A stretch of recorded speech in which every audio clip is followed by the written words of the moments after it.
Halo, assalamualaikum teman-teman. Jumpa lagi dengan saya Ilham Haris. Selamat datang di channel Promote Series. Gimana kabar kalian? Semoga selalu sehat dan baik-baik saja ya. Kali ini kita akan meneruskan merangkum donghua terbaru kesayangan kita, yaitu Wukong Da Yuanhun episode yang ketiga ya guys. Dan gak usah berlama-lama lagi, langsung saja gas cuy.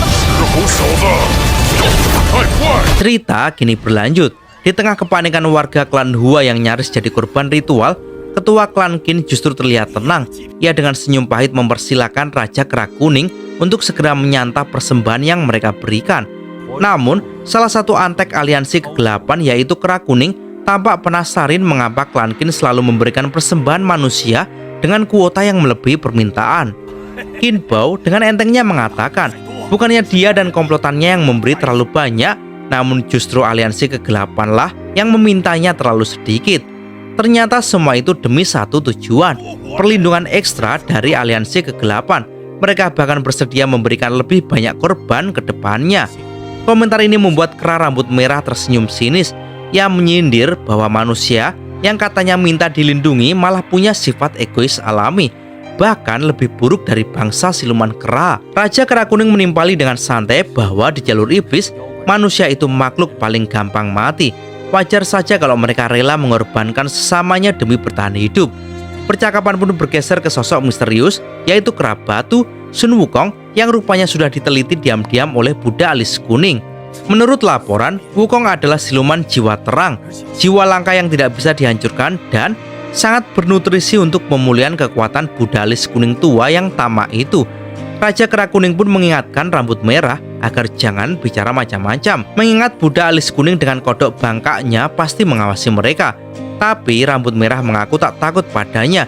Ia pun lalu rebahan santai sambil mengaku kalau ia sangat menunggu kedatangan Kera Batu dan berharap bisa bertarung lagi dengannya. Sementara mereka berbincang, ternyata Wukong diam-diam sudah menyusup ke tempat persembahan. Ia datang untuk menyelamatkan warga klan Hua yang diikat di atas pohon korban bersama dengan Xiao Liu. Ritual pun dimulai, beduk pun mulai ditabuh, dan klan Qin bersama pasukannya melakukan gerakan sembahyang. Orang-orang klan Hua makin panik saat para kera hitam mulai bergerak mendekat untuk memangsa mereka. Tapi ketika salah satu kera terlalu semangat menyerang, ia malah kena tegur keras oleh Raja Kera Kuning. Ternyata tidak semua korban bisa dimakan sembarangan. Jiwa-jiwa paling kecil dan suci hanya untuk Sang Buddha Alis Kuning. Dan siapapun yang melanggar peraturan maka akan berakhir seperti barang persembahan. Monyet hitam pun jadi sangat ketakutan dan tak akan mengulangi lagi. Rambut Merah pun dengan santai menegaskan bahwa tingkatan barang persembahan akan dibagikan sesuai dengan kemampuan. Bagi yang ingin persembahan yang berkualitas maka dia harus jadi lebih kuat. Dan kini para monyet hitam pun semakin bersemangat karena mereka akan segera makan besar. Salah satu dari mereka dengan penuh nafsu menarik guava untuk segera dinikmati. Namun saat suasana semakin mencekam, tiba-tiba seekor kera hitam roboh karena serangan misterius. Ternyata itu adalah Xiao Liu yang menyamar. Ia langsung bertindak cepat menggunakan jurus ilusi terbangnya menyelamatkan para warga klan Hua. Para kera hitam jadi berhamburan, tapi situasi makin kacau saat muncul rombongan kera putih yang ikut menyerbu tempat persembahan. Rombongan kera putih dengan sigap segera menyelamatkan warga klan Hua. Para monyet hitam pun segera berbondong-bondong untuk merebut kembali persembahan mereka. Melihat keributan itu, Raja Kera Kuning dan Kera Rambut Merah awalnya santai. Rambut Merah menganggap kera makaka putih hanyalah kera kecil. Namun, Raja Kera Kuning wajahnya berubah menjadi serius karena ia mengaku merasa tidak hanya mereka yang datang, yang ternyata itu adalah Wukong yang dengan mudahnya mengempaskan beberapa monyet hitam. Para warga klan Hua pun jadi keheranan, siapa sebenarnya monyet penyelamat itu. Wukong dengan bangga mengenalkan dirinya kalau dialah sang dewa pelindung mereka, Raja Kera Batu terkuat di dunia yang mampu melakukan apapun. Kehadiran Wukong itu membuat Rambut Merah jadi semangat untuk melakukan pertarungan. Alih-alih langsung bertarung dengan Rambut Merah, Wukong malah dihadang oleh Raja Kera Kuning yang meremehkan Wukong dan menyebut Wukong ingin mati karena berani kesini. Wukong pun tanpa takut mengatakan kalau ia akan menyelamatkan orang-orang dan siapapun yang menghalanginya maka dialah yang akan mati. Kera Kuning pun lalu menjelaskan bahwa persembahan itu bertujuan untuk menjamin keselamatan sebagian kera-kera yang berada di pegunungan kera terbang. Jelas, Wukong tak terima dengan logika konyol seperti itu. Dia dengan pede menyatakan kalau ia akan menjadi pelindung pegunungan ini. Kera kuning pun segera menginstruksikan para monyet hitam untuk mulai mengepung Wukong. Namun, Wukong juga segera menginstruksikan pasukan monyet putih untuk beraksi. Biarkan para musuh menyaksikan kemampuan mereka. Pertarungan pun tak bisa dihindari. Pasukan monyet putih dengan penuh semangat segera menyerbu tempat ritual itu. Pasukan monyet hitam pun tak tinggal diam dan segera turun. Perang pun pecah. Mereka pun saling pukul satu sama lain. Terlihat makaka besar dengan penuh semangat menghajar monyet hitam satu persatu. Di tengah duel dan kekacauan, satu kera putih sempat kena tegur karena takut bertarung. Tapi temannya segera memberikan pilihan.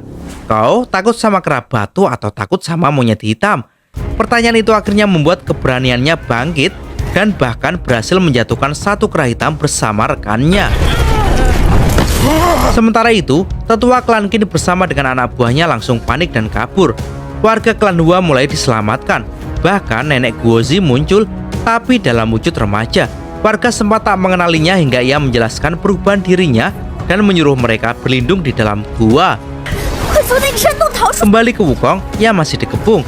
Tapi tenang saja, ia tangguh.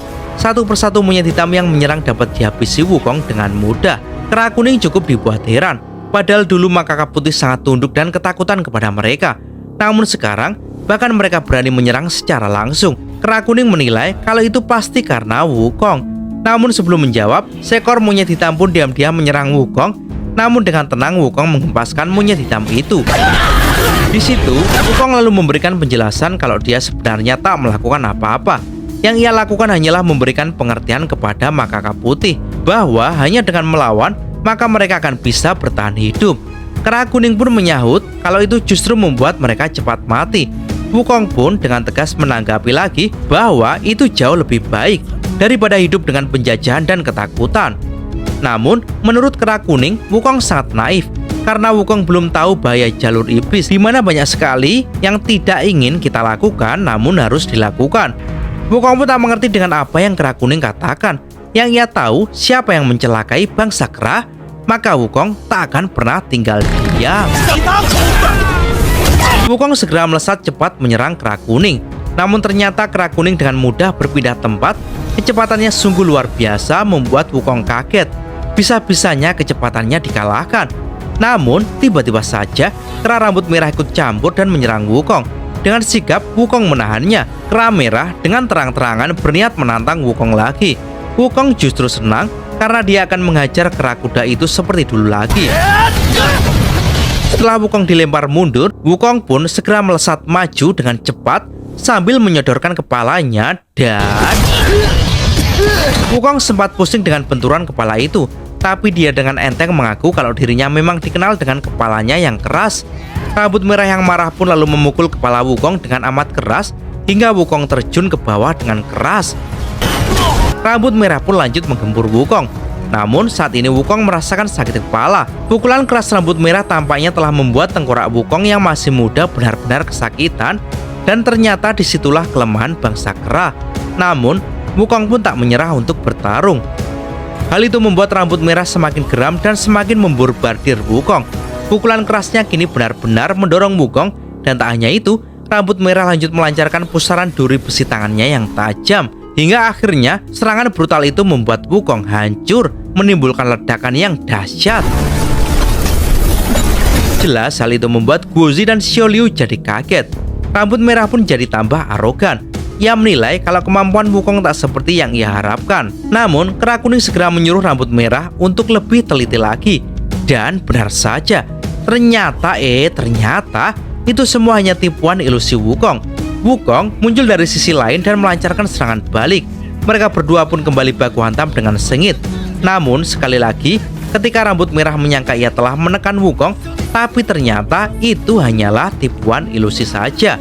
Berkali-kali Wukong mempermainkan rambut merah, hingga akhirnya dengan main-main Wukong mampu memukuli rambut merah berkali-kali, bahkan menusuk pantat rambut merah dengan keras.